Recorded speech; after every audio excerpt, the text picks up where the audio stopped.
Hello, Waterford Wesleyan Church Online. My name is Pastor Matt. I'm the assistant pastor here at Waterford Wesleyan Church, and we got a big month ahead of us, starting with this Saturday at 11 a.m. at the park across the street here at Waterford Wesleyan Church. We are having our egg hunt. We took a couple years off because of COVID, but we are back. So again, egg hunt, 11 a.m. here at the church, and it's going to be taking place at the park across the street. So invite your friends, invite your family, and just be ready to just have a blast. Again, that's this Saturday at 11 a.m. And then the next day, Sunday, we are celebrating Palm Sunday, the day that we celebrate Jesus riding into Jerusalem when they were laying palms in front of him, welcoming the King. So that is this Sunday, 10 a.m. We are celebrating Palm Sunday. Then on Thursday, we are celebrating what's called Maundy Thursday with a communion service, or it's the Last Supper service before Christ on Good Friday goes and is killed and then is resurrected on Easter. It's the Last Supper service, and that is going to be here at the church at 6:30 p.m. Maundy Thursday.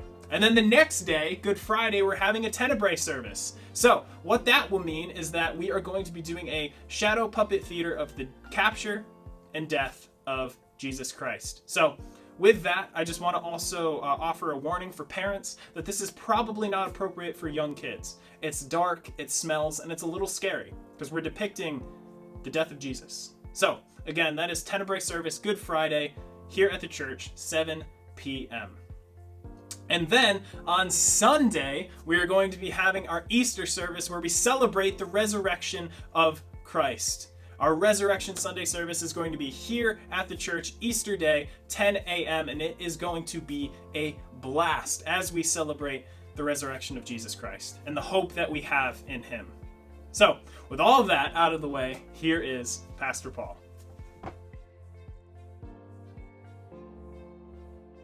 Have you ever been in a rut where your day looks something like this? You get up, you eat the same breakfast you ate the day before, you go to work, you go to school, whatever it is, you have the same conversations at work or at school, and you have the same conversations with the same people, and then you go and you have the same lunch to only drive the same way home, to hit that same red light every single time, to come home and then eat one of the same 5 rotating meals that you eat every week, only then to watch Netflix or Hulu, and it's a show you've watched already before and you're just watching it again, only to shuffle off to bed and then know you're just gonna do it again tomorrow, kind of like rinse, repeat, and do it again.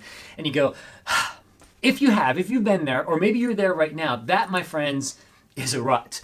And sometimes ruts can be good. I mean, there's some upsides to ruts, and the upside is this. There's a degree of familiarity and routine, and there's something good about that. There's something stable about that. But there's also a downside to a rut, and that is familiarity and routine. Sometimes where you just kind of go along, and you just kind of keep going along, just asking the question, like, is this all there is? As you just keep going through the motions of life, and you ask that big question, is this it? Is this all there is? So, what is it then that can break a rut in your life? Well, sometimes it's something like a vacational, something pleasant like that can break that rut of life. Or sometimes it's something less pleasant, like a life crisis will come and force you into breaking your routine in the rut of life. Those are 2 very common ways that happens. But realize this, ruts are a part of life. They come and they go. And sometimes they're in that big picture of, like just the routine of the day. For me, winter always seems to be a rut. I kind of get into that. But there's also like subsections of ruts in your life that can happen as well. Whether it's where you just have the same routine with friends at work or coworkers, where you know what's going to happen, you know what to say, or you know what to expect. Even in relationships like marriage, the significant ones, you can also get in that place where it's a rut. You just keep doing the same thing, you go to the same places, and you're like, meh. And then you ask, is this all there is?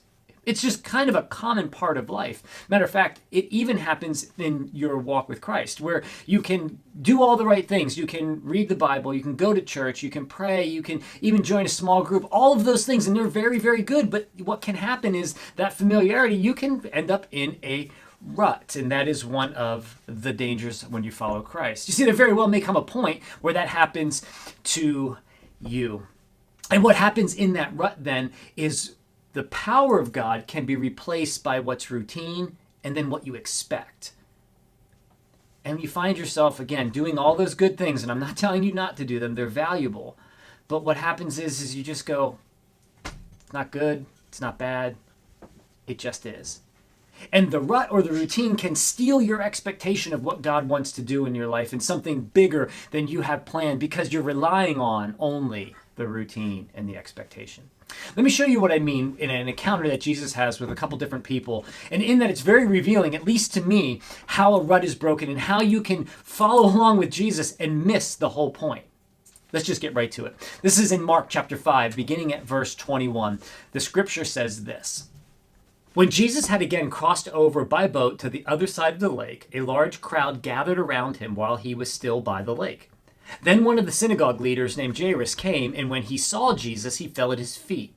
He pleaded earnestly with him, "My little daughter is dying. Please, come put your hands on her, so that she will be healed and live." So Jesus went with him. A large crowd followed and pressed around him, and a woman who was there who had been subject to bleeding for 12 years. She had suffered a great deal under the care of many doctors and spent all she had, yet instead of getting better, she grew worse. When she heard about Jesus, she came up behind him in the crowd and touched his cloak because she thought, if I just touch his clothes, I will be healed. Immediately her bleeding stopped and she felt in her body she was freed from her suffering. At once, Jesus realized that power had gone out from him. He turned around to the crowd and asked, "Who touched my clothes?" "You see the people crowding against you," his disciples answered, "and yet you can ask, 'Who touched me?'" But Jesus kept looking around to see who had done it. Then the woman, knowing what had happened to her, came and fell at his feet. Trembling with fear, she told him the whole truth. He said to her, "Daughter, your faith has healed you. Go in peace and be freed from your suffering." There is so much beauty to this account of humanity. I mean, you realize all that's happening. Jesus' popularity is growing, and two desperate people cross Jesus' path. The first one is a synagogue ruler, is Jairus, and he's on his way to Jesus, and he bumps into him because he's got something very important he's dealing with. His little daughter, he tells him, is dying. And this is a serious moment for him. Of course it is. In verse 22 and 23, you can feel his desperation. Listen again. Then one of the synagogue leaders named Jairus came, and when he saw Jesus, he fell at his feet, and he pleaded earnestly with him, "My little daughter is dying. Please, come and put your hands on her so she will be healed and live." Falling at Jesus' feet and pleading with him, that's a very real human moment and a very desperate one at that. And so here is Jairus saying to Jesus, "You have to come." And I love Jesus' response in verse 24, just the beginning. It says, so Jesus went with him. I mean, it's just like, okay, that's what we're going to go do. And you can almost feel like there's a certain sense of urgency now to get to this little girl. And then another desperate person shows up. This time, it's a woman. And looking specifically at verses 25 and 26, we're introduced to her. And a woman was there who had been subject to bleeding for 12 years. She suffered a great deal under the care of many doctors, and she spent all she had. Yet, instead of getting better, she grew worse. Many doctors, all she had, and yet she grew worse. That sounds like a desperate situation to me. I'm sure that's clear to you as well. And not even to mention this aspect of it, that this particular medical condition would render her ceremonially unclean, meaning that she is even isolated from her spiritual family, that she really can't be around them. And what happens is you see her, she understands that, and she sneaks up behind Jesus. That's why she comes from behind, because she knows you should not, in her condition, be touching a revered rabbi like Jesus. But she does anyway. And she takes that chance and she goes for it. Why? Because she's desperate. 12 years she's in this condition. She's broke and she's alone. She's willing to try anything.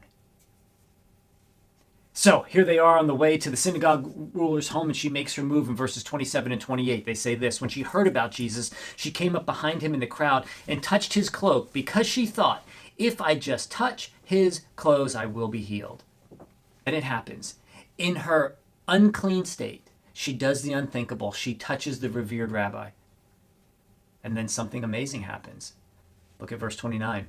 Immediately her bleeding stopped, and she felt in her body she was freed from suffering. That's a miracle. It happened.